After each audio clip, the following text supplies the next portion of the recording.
शुरू कर दें क्या? चलिए बच्चों, हम आज का क्लास शुरू करते हैं। और हम लोग आइसोसेलेस ट्रायंगल पढ़ रहे हैं, ठीक ना। और इस आइसोसेलेस ट्रायंगल के लेक्चर सीरीज में आज का जो क्लास होगा वो सेकेंड लास्ट क्लास होगा आइसोसेलेस ट्रायंगल। तो अब जो बचा हुआ जो इम्पोर्टेंट टॉपिक है हम उसको कवर करते हैं। हालांकि ऑलमोस्ट कवर हो चुका है। एक दो टॉपिक जो रिपीटेड पूछता है और जिसको एसएससी के अलावा जैसे सीडीएस भी पूछ लेता है, क्योंकि एनडीए भी पूछ लेता है, तो उस तरह के क्वेश्चन को मैं आज करवाऊंगा। और आज आइसोसेलेस ट्रायंगल का जो सीधा पार्ट है, मतलब हमारे पास आइसोसेलेस ट्रायंगल दे रखा है, समद्विबाहु त्रिभुज दे रखा है, हम उसके संदर्भ में क्या रिजल्ट निकाल सकते हैं, ये वाला पार्ट खत्म हो जाएगा। और कल के जो क्लास में होगा तो हमारे पास आइसोसेलेस ट्रायंगल प्रूव करने का क्या टेक्निक होगा वो हम लोग करेंगे, ठीक है। तो आज का क्लास में स्टार्ट करता हूं, आप स्टेटमेंट को ध्यान से देखिएगा। पढ़ो, मैं फ्रेम से हट रहा हूँ। इन ट्रायंगल एबीसी, एबी और एसी आपस में इक्वल है। D is mid point of BC. If DL is perpendicular to AB, DM is perpendicular to AC, then prove that, spelling गलत लिखा हुआ है, डीएल इक्वल टू डीएम। त्रिभुज ABC में एबी और एसी आपस में इक्वल लेंथ का है। डी जो है वो बीसी का मध्य बिंदु है। यदि डीएल एबी के परपेंडिकुलर है और डीएम एसी के परपेंडिकुलर, तो सिद्ध करें कि डी इक्वल टू डीएम। ये जो क्वेश्चन आपको बोर्ड पे थ्योरम दिख रहा है, इससे कई रिपीटेड क्वेश्चन बनता है। तो मैं ये तो एक ही इंफॉर्मेशन पूछ रहा है, मैं इस क्वेश्चन से कितना इंफॉर्मेशन बनता है मैं उसको बता दे रहा हूँ, ठीक ना।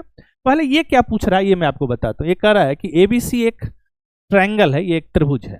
कैसा त्रिभुज है भाई? तो ये एक आइसोसेलेस त्रिभुज है, समद्विबाहु है। और आइसोसेलेस होने का कंडीशन क्या है? तो एबी और एसी आपस में इक्वल है।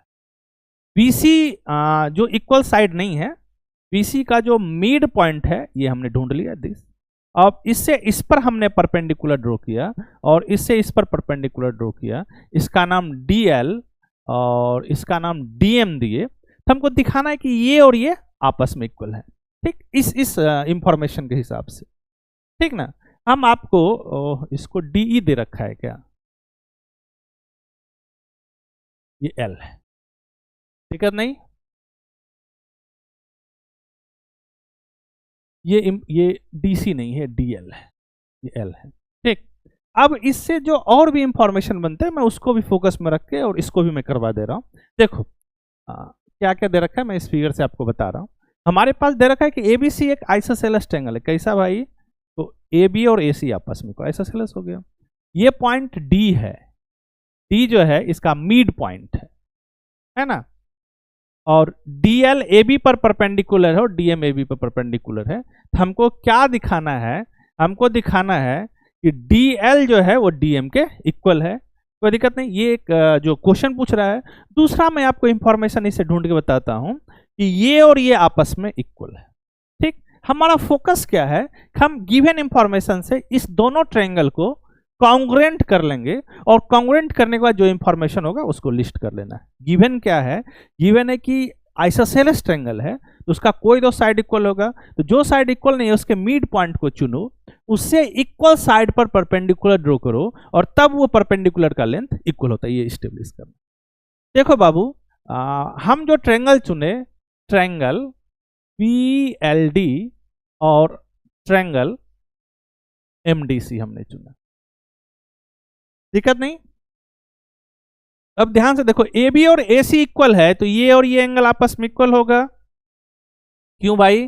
तो आइसोसेलेस ट्रायंगल का जो दो इक्वल साइड होगा उसका अपोजिट एंगल भी इक्वल होता है। तो हमने क्या कॉन्सेप्ट यूज किया? आइसोसेलेस का। यहां लिख सकते हैं angle B equal to angle C. ऐसा क्यों? तो आपको मैंने अभी एक्सप्लेन किया है, आप अपने कॉपी में लिखना है एक्सप्लेनेशन। दूसरा, एंगल एल जो है वो एंगल एम के इक्वल है। ऐसा क्यों भाई? क्योंकि यह 90 डिग्री है, समकोण है, दिक्कत नहीं। और डी मिड पॉइंट है तो हम लिख सकते हैं कि B D equals to D सी।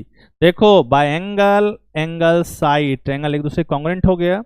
अब ट्रायंगल कॉन्ग्रुएंट हुआ तो हम प्रॉपर्टी के लिए इसको ओपन करते हैं सीपीसीटी के लिए। आपको याद होगा मैं हमेशा ऐसे ही करवाता हूं और मैं हमेशा ऐसे नहीं करवाता हूं। मैथमेटिक्स कहता है कि आप इसी फैशन को फॉलो करो। देखो, इसको करने का तरीका, एक पहला ट्रायंगल लिखिए और जब दूसरा ट्रायंगल को लिखोगे तब क्रॉसपोंडेंस का ध्यान रखना है। पीएलडी, देखो पीएलडी तो पहले एल लिख देते हैं इधर बी लिख देते हैं और इधर डी लिख देते हैं, ये 90। तो जब एंगल और साइड पर काम करते हैं बाबू, तो हम एंगल को प्रायोरिटी देते हैं, मैंने आपको बताया है। तो पहले एंगल वाले के इक्वल था, एंगल एल किसके इक्वल, एंगल एम के, तो यहाँ एम आ गया। एंगल बी किसके इक्वल था, एंगल सी के, तो यहाँ सी आ गया। बचा क्या भाई, डी। तो ये दोनों ट्रायंगल कॉन्ग्रुएंट है और इसी फैशन में, मतलब यही इसका कॉरस्पॉन्डिंग पार्ट होगा। और ज्यों ही दो ट्रायंगल कॉन्ग्रुएंट हुआ तो कॉरस्पॉन्डिंग पार्ट आपस में इक्वल है, तो डीएल और डीएम आपस में इक्वल हुआ। तो यही तो हमको प्रूव करना था, काम खत्म। साथ ही साथ यदि आप ध्यान से देख रहे हो तो ये एंगल इसके इक्वल है, मतलब B D L this angle equal to M D C. देखो एम डी सी ये दोनों आपस में इक्वल हुआ। तो ये एक एक्स्ट्रा प्रॉपर्टी हम आपको लिखवा रहे हैं, दिक्कत नहीं। तो हमने क्या कंक्लूड किया, हमने कंक्लूड किया कि यदि दो आइसोसेल, एक आइसोसेलेस ट्रायंगल दे रखा है, इसका दो इक्वल साइड दे रखा है, तो जो इक्वल नहीं है उसके मिड पॉइंट से यदि इक्वल साइड पर परपेंडिकुलर ड्रॉ करते हैं तो उसका लेंथ तो इक्वल होता ही है, और साथ ही साथ ये और ये आपस में इक्वल होता है। कोई दिक्कत है, आप इसको लिखिए तो मैं इसको साफ करके फ्रेश इंफो लिख दूंगा क्या क्या हमारे पास रिजल्ट आया है। ये आप शायद समझ गए होंगे। देखो बाबू, मैं यहां पर इंफॉर्मेशन लिख देता हूं।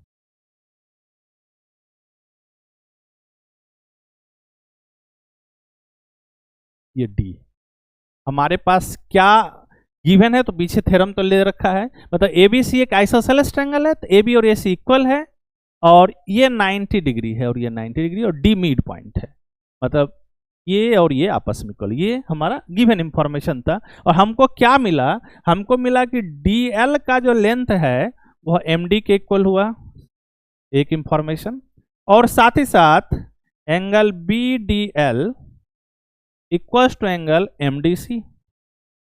ठीक, ये दोनों इंफॉर्मेशन बहुत ही यूज में आने वाला इंफॉर्मेशन है, और इससे क्वेश्चन रिपीटेड क्वेश्चन पूछता है।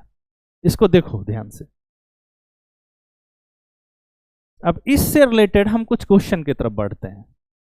देखिए हमारे पास क्वेश्चन क्या दे रखा है कि ए बी और ए सी आपस में इक्वल, तो आइसोसेलेस है। बी डी और डी सी इक्वल है, मतलब ये पॉइंट डी है, मतलब डी जो है मिड पॉइंट है, काम खत्म। ए बी ये परपेंडिकुलर दे रखा है, ठीक, और ये भी परपेंडिकुलर दे रखा है, डीएम परपेंडिकुलर टू ए सी। हमको बी डी एल दे रखा है, बी डी डी एल देखा है, कितना दे रखा है 30। निकालना किसको है भाई, M D C. M D C एक लाइन का, ये भी कितना हो जाएगा 30। अभी तुरंत तो हम इस इंफॉर्मेशन को लिखे हैं। देखो ये और ये दोनों आपस में इक्वल है, यही तो इंफॉर्मेशन में लिखा था, बस एक लाइन में हमने उसका यूज किया और क्वेश्चन हमारा खत्म हो गया। इसका आंसर कितना हो जाएगा 30। दिक्कत नहीं बाबू। अब आगे बढ़ते हैं दूसरे क्वेश्चन की तरफ। इसको ध्यान से देखिए, ए बी और ए सी आपस में इक्वल है, बी डी और डी सी इक्वल है, तो डी मिड पॉइंट है, यहां डी है। अब ए बी जो है डीएल पे ये परपेंडिकुलर है और ये भी परपेंडिकुलर, इसका इंफॉर्मेशन छूट गया है। डीएल जो है ये दे रखा है 2x+1 और डीएम 5 है, तो हमको x का वैल्यू निकालना है। देखो ये एक आइसोसेलेस ट्रायंगल है, ए बी और ए सी इक्वल है, डी मिड पॉइंट है, तो ये और ये आपस में इक्वल होगा। अभी तो पढ़े हैं D L equals to D M. D L कितना है भाई 2x+1 इक्वल्स टू 5, तो 2x का वैल्यू 4 और x का वैल्यू कितना आ जाएगा 2। दिक्कत नहीं, मतलब इस कॉन्सेप्ट से यही दो पॉसिबल क्वेश्चन बनता है। और इसमें क्या बदल सकता है भाई, तो ये इंफॉर्मेशन बस बदलेगा और इसके अलावा तो कुछ नहीं बदल सकता है। तो इसको आप ध्यान से करोगे तो करना आसान हो जाएगा। ठीक, अब हम दूसरे कॉन्सेप्ट की तरफ मूव करते हैं। इसको आप एक बार देख लो।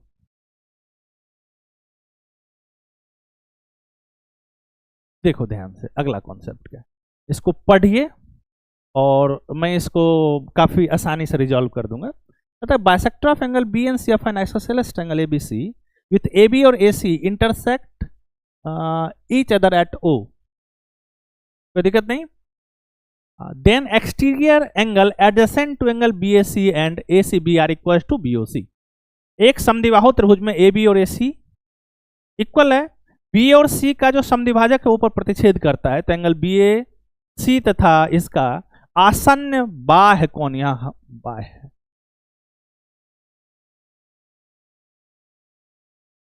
बाह्य कोण यह है, किसके इक्वल होगा? बी और सी के इक्वल होगा। कोई दिक्कत नहीं, इसको यदि आप समझ पा रहे होंगे तो, नहीं तो मैं इसको एक्सप्लेन कर देता हूँ। ये क्या कह रहा है? कह रहा है ये एक आइसोसेलेस एंगल है, ये और इक्वल है, ठीक। इसका एंगल बाइसेक्टर यहाँ ओ पर मिला, तो इसका जो मेजर होगा वही इसके इक्वल होगा और वही इसके इक्वल होगा, ये कहना चाह रहा है। कोई दिक्कत नहीं, नाम दे दो। क्या है भाई ट्रायंगल का नाम? ABC, ठीक। ये बी और सी का बाइसेक्टर ओ पे मिल रहा है, तो कह रहा है कि angle adjacent to BAC, BAC ये उल्टा लिख दिया, ABC, ये ABC है इसका ये, और एंड ACB, हाँ ACB ये ठीक लिखा हो, इसका ये हो गया। कोई दिक्कत नहीं, पक्का। ये दोनों किसके इक्वल होगा? BOC के इक्वल होगा, मतलब ये इसके इक्वल होता है, ये और ये।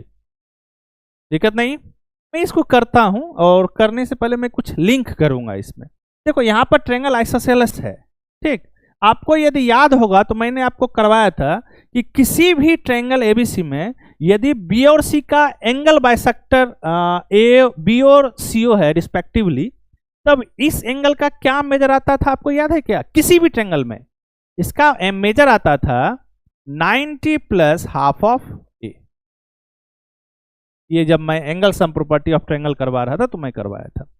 कोई दिक्कत नहीं, हमको प्रूव करना है कि इसका भी जो मेजर, इसका जो मेजर होगा वो इतना ही होने वाला है, और इसका भी मेजर इतना ही होने वाला है। दिक्कत नहीं, कुछ नहीं करना है, ध्यान से देखो बस कैसे समझेंगे।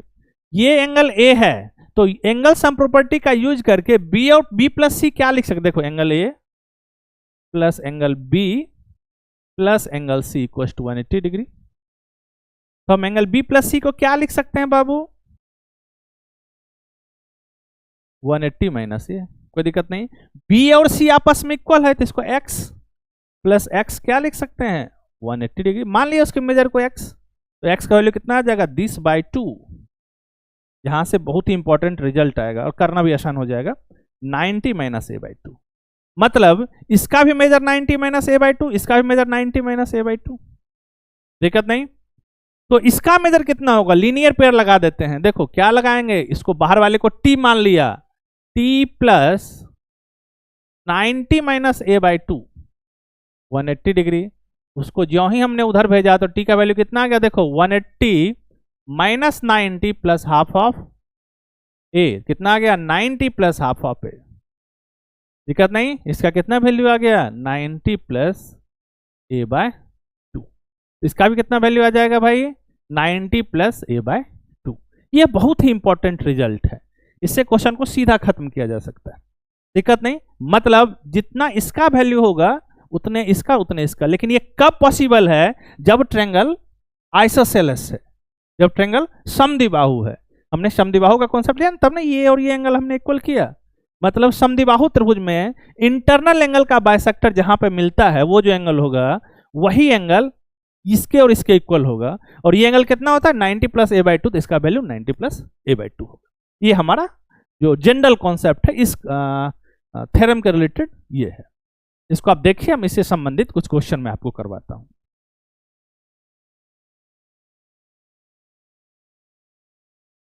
चलिए देखिए आगे चलते हैं।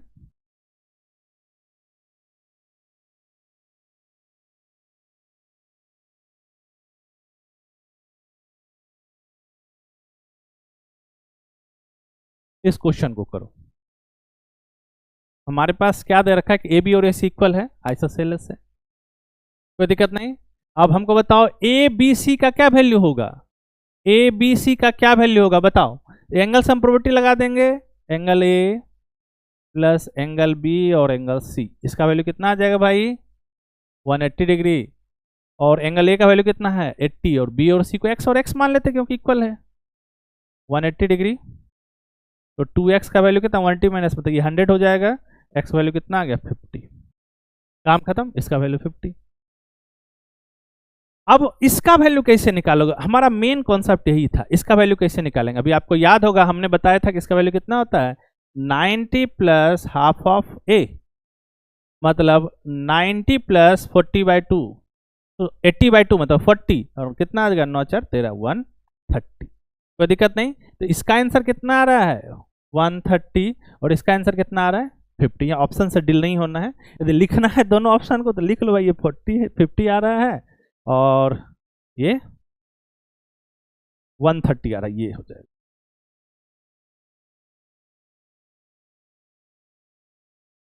दिक्कत नहीं। चलिए अच्छा कॉन्सेप्ट है, इससे क्वेश्चन करना, यदि समझ में आ रहा है तो डायरेक्टली क्वेश्चन हो जाएगा। चलिए अगला क्वेश्चन पर चलते हैं इसमें। और इस क्वेश्चन को करने से पहले मैं आपको एक कॉन्सेप्ट बता देता हूं एक्सटीरियर एंगल बाइसेक्टर का, तब फिर इस क्वेश्चन को हम लोग करेंगे।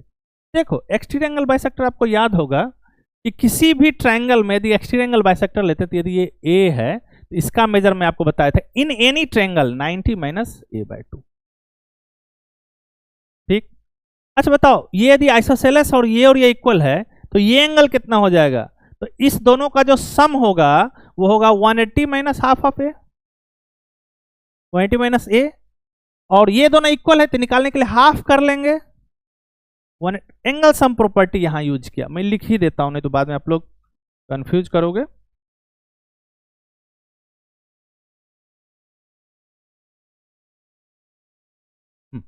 देखो इसका नाम बी दे दो, इसका नाम सी, यहां कहीं डी दे दो, यहां ई और यहां कहीं। ध्यान से देखना है हम यहां क्या लिख सकते हैं। हम यहां कर सकते हैं एंगल सम प्रॉपर्टी एबीसी में लगा एंगल ए और बी और सी को इक्वल इक्वल है तो एक्स प्लस एक्स मान लिया 180 डिग्री। तो 2x का जो वैल्यू होगा वो 180 माइनस ए होगा और x का जो वैल्यू होगा 180 माइनस हाफ ऑफ ए होगा, मतलब 90 माइनस a/2। मतलब जितना इसका वैल्यू होता है उतने ही इसका होता है 90 माइनस a/2 और साथ ही साथ उतने इसका भी होता है। ये बहुत इंपॉर्टेंट रिजल्ट है, दिक्कत नहीं। अब यदि बी और सी के इंटरनल बाइसेक्टर को लेते हैं, इंटरनल बाइसेक्टर को लिया और ये कहीं यहां मिला और इसको एक्सटेंड किया एक्सटीरियर एंगल है, तो इस एक्सटीरियर का कितना वैल्यू होगा हम ये निकालना चाह रहे हैं। मतलब मैं निकालना चाह रहा हूं कि आप इसका वैल्यू बताओ, इसका वैल्यू कितना होगा। ठीक, देखो ध्यान से, हम इस फिगर में नहीं बनाएंगे, कॉम्प्लिकेटेड हो जाएगा। मैं यहां एक छोटा सा फिगर बनाता हूं फिर मैं रिजल्ट वहां लिख दूंगा। ये इंटरनल बाइसेक्टर मिला, इसको आगे बढ़ा दिए, कोई दिक्कत नहीं। ये एंगल आपस में इक्वल है ना, ये और ये आपस में इक्वल है। ठीक, इसको x मान लो तो ये कितना हो जाएगा x, इसको y तो ये कितना हो जाएगा भाई y, और ये आइसोसेलेस है तो ये भी x ही होगा। आइसोसेलेस का तो ये दोनों इक्वल है तो ये दोनों एंगल भी इक्वल होगा। ठीक, तो दोनों का मेजरमेंट 2x ले लिए और ये बाइसेक्टर तो ये x ये x, कोई दिक्कत नहीं। इसका मेजर कितना हो जाएगा 2x। इसको कंपेयर करो, 2x किसके इक्वल है, इस पूरे एंगल के इक्वल है ना, कोई दिक्कत नहीं। तो आइसोसेलेस एंगल में जो बाइसेक्टर एंगल इंटरनल एंगल का जो बाइसेक्टर बना उसको एक्सटेंड किए तो ये जो एंगल होगा वो इसी एंगल बेस एंगल बी और सी के इक्वल होता है। तो इसका भी मेजर कितना हो जाएगा भाई 90 माइनस a/2। तो ये इंफॉर्मेशन यदि आपको पता है तो आप क्वेश्चन को काफी आसानी से रिजॉल्व कर सकते हैं। ठीक, अब इसका यूज करके यदि इस क्वेश्चन को करो, देखो b का वैल्यू कितना है भाई 40, ये b का वैल्यू कितना है 40 है और ये इक्वल दे रखा है और ये जो साइन है ये और ये बाइसेक्टर का दे रखा है, तो ये इसके इक्वल है, ये इसको बाइसेक्टर है, कोई दिक्कत नहीं। ये इसका एक्सटीरियर तो भी कितना हो जाएगा 40, एक लाइन का आंसर है 40 के ऑप्शन है, देखो ये, दिक्कत नहीं बाबू। चलिए आगे बढ़ते हैं अगले कॉन्सेप्ट की तरफ। अब हम लोग इससे रिलेटेड कुछ मिसलेनियस क्वेश्चन कर लेते हैं, ठीक ना, ताकि जो क्वेश्चन पीछे आइसोसेलेस ट्रायंगल के बारे में किया प्रॉपर्टी उसका आसानी से हम रिकॉल कर सकेंगे। इसको देखो, ये क्वेश्चन देखो और सिंबल से समझना है, ठीक ना। यहां ये 96 है, ठीक, और ये इक्वल है, ठीक, और ये इक्वल है, तो हमको निकालना है CBD। अब जनरल आइसोसेलेस ट्रायंगल का कॉन्सेप्ट यूज करते हैं। ये दोनों साइड इक्वल है तो इसका अपोजिट एंगल भी इक्वल होगा, इसको x और इसको x मान ले। कौन सा प्रॉपर्टी लगाए, आइसोसेलेस का लगाए, angle opposite to equal sides are equal, एक कॉन्सेप्ट हमने यूज किया। अच्छा बताओ इससे इस पर आ सकते हैं क्या, बिल्कुल, ये एक्सटीरियर है 2x, यहाँ क्या लगा है कि sum of two interior equal to corresponding exterior, ये और ये इक्वल है तो ये 2x तो ये भी 2x। यहाँ फिर हमने आइसोसेलेस का लगाया। अब ध्यान से देखो, हम ACB ट्रायंगल में लिए तो ये जो है ये 96 एक्सटीरियर है इसका और इसका, तो इस दोनों का सम 96 हो जाएगा, मतलब x plus 2x equal to 96, 3x का वैल्यू 96, x का वैल्यू 32। हमको निकालना कितना है, दिस 2x का वैल्यू 64। कहीं ऑप्शन मिल रहा है क्या, देखो ये दिक्कत नहीं। हमने क्या यूज किया, हमने आइसोसेलेस ट्रायंगल का प्रॉपर्टी यूज किया और एक्सटीरियर एंगल का प्रॉपर्टी हमने यूज किया, sum of two interior equal to exterior opposite, कोई दिक्कत नहीं। चलिए आगे तक चलते हैं दूसरे क्वेश्चन की तरफ। इसको करो, देखो इसमें क्या दे रखा है, ये इसके इक्वल है, ये इसके इक्वल, और ये जो एंगल इक्वल, तो AC जो है वह एंगल A का बाइसेक्टर है, तब तो ये और ये इक्वल है। निकालना क्या, ADC, मतलब ये एंगल निकालना, कुछ नहीं आसानी से करते हैं। देखो ये 80 है तो ये 80 हो गया, कौन सा प्रॉपर्टी, आइसोसेलेस। ये 80 कितना 160, ये बचा कितना 20, तो ये भी कितना हो जाएगा भाई 20, क्यों, बाइसेक्टर का कॉन्सेप्ट हमने यूज किया। अब ये 20 है तो ये कितना होगा, ये भी 20, क्यों भाई आइसोसेलेस। अब ये 20 टोटल कितना होगा 40, तो ये कितना बचा होगा 140, कौन सा property, angle sum property of triangle. तो आंसर कितना आया भाई 140, दिक्कत नहीं। चलिए अगले क्वेश्चन की तरफ हम लोग बढ़ते हैं। हाँ, इसको ध्यान से देखना, देखो यहाँ क्या कह रहा है कि ये लाइन इसके पैरेलल, एरो का ये मतलब है। दूसरा, ये और ये इक्वल है, मतलब BP जो है एंगल B का बाइसेक्टर है और CP जो एंगल C का बाइसेक्टर, ये दोनों इक्वल है। हमको दिखाना है कि DE जो है वह किसके सम के इक्वल होगा, कोई दिक्कत नहीं। DE जो होगा वह किसके सम के इक्वल होने वाला है, ध्यान से देखो बाबू। अच्छा ये और ये बाइसेक्टर, तो इसको x ले लेंगे तो ये कितना हो जाएगा x, कौन सा प्रॉपर्टी, एंगल बाइसेक्टर हमने यूज किया। अच्छा ये y है तो ये कौन सा, ये भी y। अच्छा ये दोनों लाइन पैरेलल है तो ये x, तो ये कितना x, कौन सा प्रॉपर्टी, अल्टरनेट इंटीरियर। ये y है तो ये भी कितना y, दिक्कत नहीं, मतलब ये इसके इक्वल हो गया, और देखो यहाँ पे ये दोनों इक्वल है ना, तो ये इसके इक्वल हो गया। क्या हमने यूज किया, side opposite to equal angle are equal, ये और ये इक्वल है तो ये साइड इसके इक्वल, ये साइड इसके, दिक्कत नहीं। अब हम DE को लिखते हैं, DE को क्या लिखेंगे, DP प्लस PE। ऐसा क्यों, मैं बताया था कि one things are coincide with another then their measure are equal, Euclid का एक्सियम है ये, दिक्कत नहीं। देखो ध्यान से, अब हम DP को लिख सकते हैं, बताओ तो DB, क्योंकि ये और ये इक्वल है, रिप्लेस कर दिया। PE को लिख सकते हैं EC, हमने रिप्लेस कर दिया। अब हमारे DE का क्या वैल्यू आया भाई, D equal to DB plus EC, कहीं है, देखो ये C, दिक्कत नहीं। इसको एक बार देखिए तो हम अगले क्वेश्चन की तरफ बढ़ेंगे।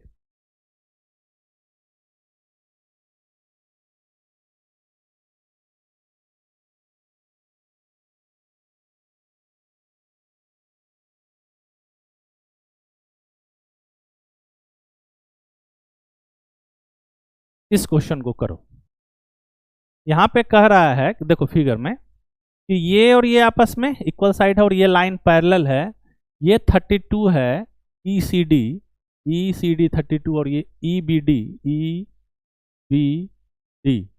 ये कितना दे रखा है भाई 36 है।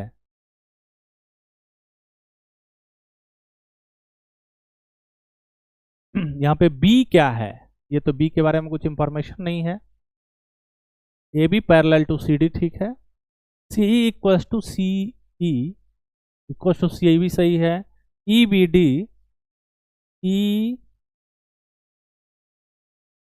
EBD 36 है और ECD ये 32 दे रखा है, और EDC ये इंफॉर्मेशन थोड़ा सा सुधारो, ये जो है वो EDC होगा, ठीक, EDC इसके बारे में, ये 36 है और ये पॉइंट B है, ठीक। एरर करिए, हम आपसे माफी मांगते हैं। अब क्वेश्चन करते हैं, CAE निकालना है, CAE निकालना है, ये एंगल आसानी से निकल जाएगा। ध्यान से देखो, ये 36 है और ये 32 है ना। 36 और 32, तो ये कितना हो जाएगा, तो ये एक्सटीरियर का प्रॉपर्टी कितना भाई 68, और ये आइसोसेलेस है ये 68, तो ये भी कितना 68। हमारा आंसर कितना हो गया, CAE का ये 68 हो गया। कोई दिक्कत नहीं, थोड़ा सा इसमें आप इम्प्रूवमेंट कर लोगे तो आसान हो जाएगा। ये नहीं है, ये इंफॉर्मेशन रॉन्ग, दिक्कत नहीं। देखो ध्यान से, हमने आइसोसेलेस ट्रायंगल का एक पार्ट मैंने खत्म किया, मतलब आइसोसेलेस ट्रायंगल गिवन है तो हमारे पास क्या क्या इंफॉर्मेशन आता है। अगला क्लास में, एक ही क्लास लगेगा उसमें, आइसोसेलेस ट्रायंगल दिखाने का कितना पॉसिबल मेथड हो सकता है उसको मैं आपको एक्सप्लेन कर दूंगा, ठीक। और उससे पहले मैं आपको बताऊंगा कि जो हमने पढ़ा वो क्या हमने पढ़ा, मैं उसको रिकॉल कर दूंगा, ठीक। तो अगला क्लास आइसोसेलेस ट्रायंगल का शायद कॉन्ग्रुएंसी से रिलेटेड अंतिम क्लास होगा। फिर हम लोग जब सिमिलर ट्रायंगल पढ़ेंगे तब हम लोग आइसोसेलेस ट्रायंगल के बारे में पढ़ेंगे, ठीक है। आपसे बस मैं ये रिक्वेस्ट करता हूँ कि आप क्वेश्चन बैंक खरीदो किसी का भी जो ऑथराइड हो, जिसमें एरर कम हो, ठीक, और उसको प्रैक्टिस करो, उसको बनाओ। मैं विश्वास दिलाता हूँ काफ़ी अच्छा फील करोगे, बहुत आसानी से बनाओगे, ठीक है। मिलते हैं अगले क्लास में, थैंक यू।